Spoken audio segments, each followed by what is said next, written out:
So I wanted to speak to you today a little bit about keeping the flow, keeping reactive when you swing a golf club. Now, what we know when people play tennis is it's a very reactive sport. You're essentially waiting for your opponent to hit the ball over the net. Now, in a split second, what you've got to do is you've got to make a choice on where you want to hit that ball.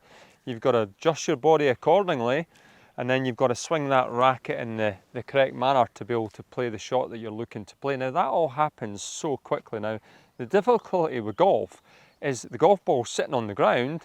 We start to think too much, we get tight, we get anxious, we stop that flow and we get stuck over the ball.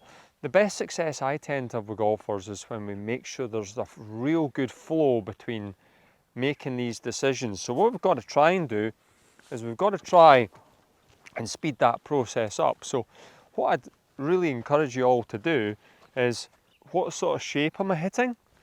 Get into the ball. So we adjust our body. So I'm going to try and hit a draw, and I'm going to adjust my body to the right of target ever so slightly, and I'm going to swing the club essentially appropriately to the type of shot that I'm trying to play.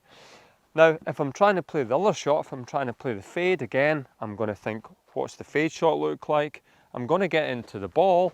I'm going to aim myself down the left-hand side this time, and then I'm going to swing.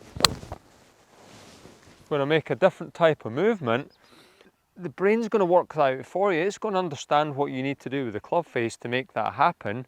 You've just got to make sure that you've got the flow to allow it to happen. Don't get stuck over the ball.